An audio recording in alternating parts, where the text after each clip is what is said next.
in the end of the day, man, I'm not doing this for money. You know what I mean? I don't do this for money because like I started without money. I was happy and I'm still fighting without money. I'm still happy to do what I'm doing. And I'm scared I'm scared and also I don't want to think about too much money because I just want money to survive, to pay my bills and keep it doing what I'm doing. And now I have enough money to pay my coach. I have enough money to keep it doing my life. That's what I'm happy to do, what to do. I don't want to say so my bank account say millions and millions and millions because money money not gonna bring you happiness, man. Money not gonna do it. You know what I mean? Whoever have loads of money, they are not happy. They always get in trouble. I always drive them heads to do something wrong. I just want to be where I want to be. You know, it's like things working perfect. So hopefully, the end of the year or next year, early next year, we're gonna get big fights coming up. So it's like my coach working hard on this. You know, people say like, John, you need to 3, 4, 5 wins on the road to be in the UFC. I was like, okay, so what's the point?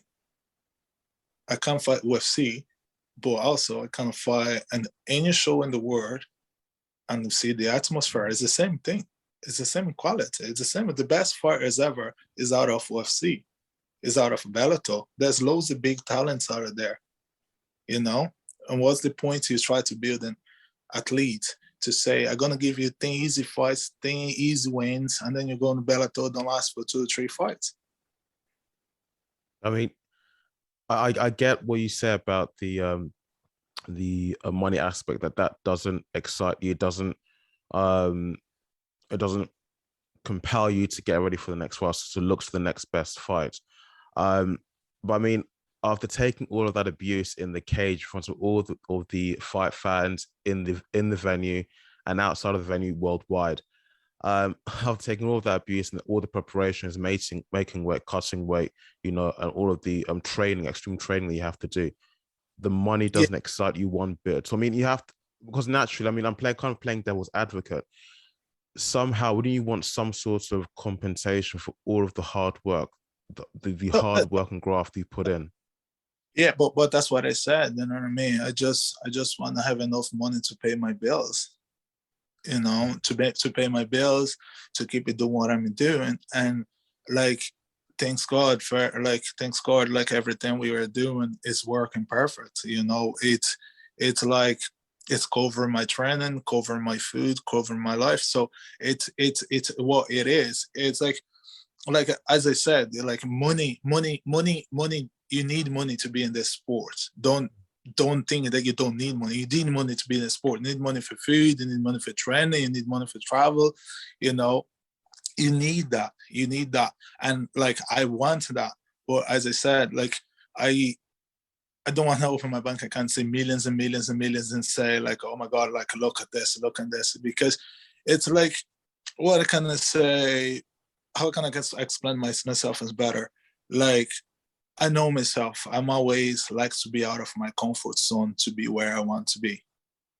Okay, so um, if you say this guy put on the work, put on, and then he have loads of money, he's not gonna never gonna be fight the same guy at the same fire, because it's always like there's loads of even the guys I met all over the world. It's just looking at me and say, "Oh man, I don't care when you lose or draw. I just want to see the paycheck in my bank account." You know, and Yeah. then you just, well, fair enough. You know, so I manage everything's okay. I manage everything perfect. So like my manager come to me and say, look, this is how much they're gonna pay us. This is how much you're gonna need to for your training camp. This is how much okay, so this is gonna cover it, yeah. It's gonna be a little bit more after this. Yes, okay, let's do it. You get what I'm saying? So it's it's like you guys are gonna say something to you. You guys even gonna be thinking right now, whoa, it's fight money. It's not even cover halfway of your training camp. Wow. Okay, so fight money don't even cover halfway of your training camp. So then what you have to do is you need the sponsors to be behind you to cover every single expense you have. The sponsors, it's what pay the athletes to be there, getting ready for 3 months fight, 3 months training camp, sorry, to be ready for one fight. I'd give you that. I worked in Sweden training. I met this guy, he's a UFC fighter. And he's came to me, okay? And he's came to me, he's like, brother, look, this is a company. I'm in this because I'm sure 100% I got 3 fights during the year, but I still don't make money. And then I looking at him and said, like, but bro, everybody wants to be there. Everybody thinking that. No, you need to be a top five for in the world. And also you need to be the superstar man inside in this company to you to make the money. And then you see loads of UFC fighters say they don't get paid enough. Or they just want more money. They want to do this, they want to do that. So I literally was training with a UFC fighter. I know UFC fighter like from my country who said to me, Jan, I'm making more money now, fights for this company than when I was fighting for UFC, because I have sponsors behind me. I kind of show them company names on the telly, on the social media and everything. So it's a things that, of course, everybody wants to be UFC. I want to be in BELLATOR. I want to be PFL. I want to be in the big company. Of course, I want to be, because the best fighters are there. The best fighters in the world are in those companies. They are in the big companies. They looking for excited fighters. They looking for best fighters in the country. They out there. If you want a good fight, if you want to be one of the best, consider yourself one of the best, you get into the big company and show the work, because you're fighting the best athletes in the world. But like, as I had not just from one people, but for a load of them, it's like you need the support. Like I fought in China as a show called Man is a big company in China. I fought for them 3 times. One of the biggest companies there in China right now. Okay. So they just pay me $3,000 for one fight. You're joking? No, I'm not joking. They just pay me $3,000 for one fight to fight one of the best in the country. Wow, and that's that's a big company in China, and that's and big company in China. And guys, you're gonna be mad about this, because it's the place I fought was in Beijing. The first time I fought in Beijing in the Olympic stadium for 45,000 people. Wow. You fought in front of 45,000 people. 45,000 people. And then after your fight, they shake your hand, thanks so much, it was amazing, maybe we see you again. And then after 1 week, you see the paycheck. It's like, as I said, like, you know what I mean? Didn't even think like, don't they, before you fight, before you agree to fight and before you agree to the contracts, aren't you told what the salary is going to be? Yeah, because to see the way when they come to you, it's, as I said, okay, so when you go sign for the company, the first thing you look is where this company gonna bring you after this. Because that's what they always say, where this guy fought, this guy fought here, this guy fought there. It's to help you go to the next level.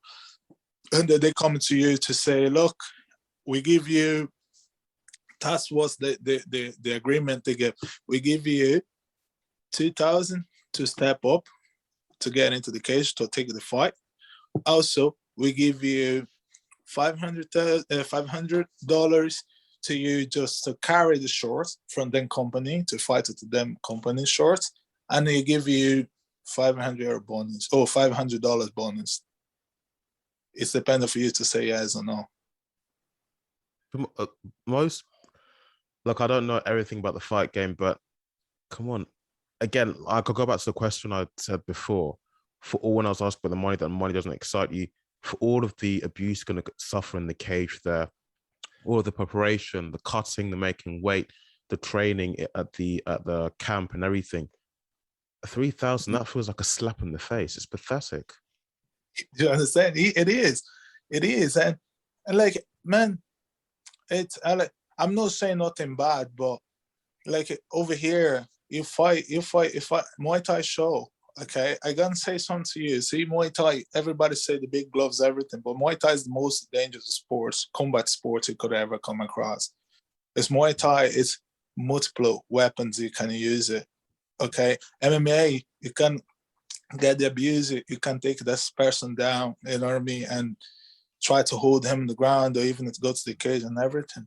And then you go fight Muay Thai, you get too much abuse. Muay Thai, you get punched, you get airbus 24/7. You know, hold my Muay Thai fights again, big cut on my head, big cut everywhere, and it's like, man, the best paid check. You don't even get like it. If you know, like, great fighter, international fighter, come over here and that, but you got even an offer to fight for 300 euro, 400 euro. I mean, I know that you may laugh about this, and some people may laugh about this, but you know, you look at the fight, what you go through in the cage, and some fighters have come off, you know, they've lost the fight or they've won, but at the end of the fight, at the end of the competition, they've sustained some serious injuries, especially to their head. And as you get older, even after retirement, those injuries are still there. And as you get older, they start to show themselves, to start to surface as, you know, dementia or memory issues, as things such as those, you know. So I mean, well, I don't know what to say. I mean, the UFC, they're notorious. Dana White's notorious for paying his fighters badly. The exceptions, of course, would be McGregor and Jones and a few others, but he's notorious for paying his fighters so poorly. Yeah. See, I don't know if you guys have a look on. I think it's on YouTube. You see the Contender series, Dana White's Contender series. Okay. Yeah. So Dana White was talking about De La Hoya, the boxing guy who's made it his MMA promotion. Okay. So Dana White would say, you think you not pay our guys enough, you're not paying this, you're not paying that. And then Dana White just literally went through how the paychecks that they gave to the fighters from De La Hoya show. The guy got the most high paid was $3,000. Yeah. And then White said, oh, we paid 3 times more to one fight, whatever. So it's like, you start from somewhere to get somewhere. As I said, like, over here, thanks to God, I have too many people who looks after me and too many people who's helping me. And also I look too much into my health wise, because, like, as I said, I'm 21 years old. I don't want to die alone. You know what I'm saying? I don't want to get brain injury. I don't want to go forget about the people who I love the whole my time life.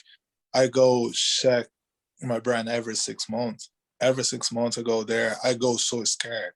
I don't lie to you guys. I go scared. I actually pray to God every single day, even the day before I can't sleep, to go to get an MRI and everything, to see if everything's okay to me, continue the sport, continue to do what I do.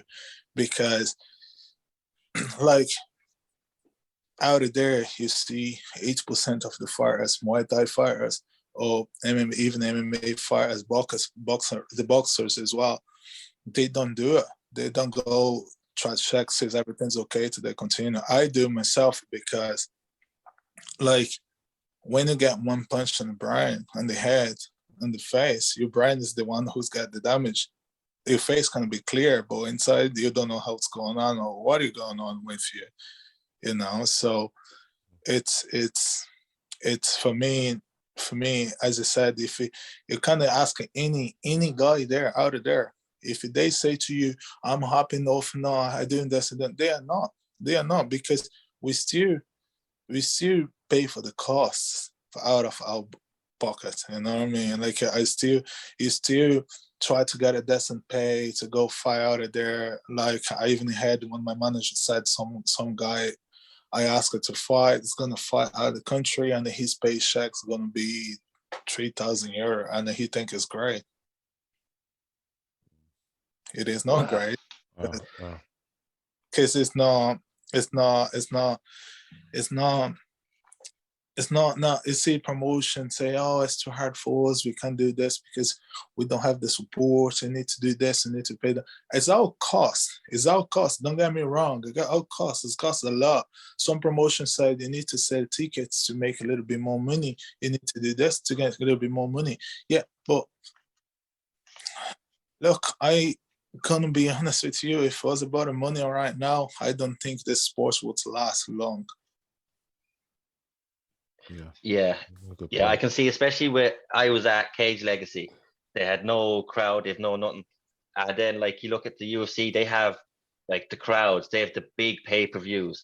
You can see like I don't know what the financials would be for an Irish promotion, but I don't know how many they'd fit in, but I could see that there is cost, obviously, and that the Irish promotions, Irish MMA seems to be booming now, so hopefully it'll get better and better. We'll have more shows, but it does seem like there seems to be an awful lot of cost and effort getting people in there, getting people to do the pay-per-view. So I don't know what way they are, but there is a lot of cost for them, but I don't know. So I don't know what way they work it out to pay the fighters, but hopefully it will improve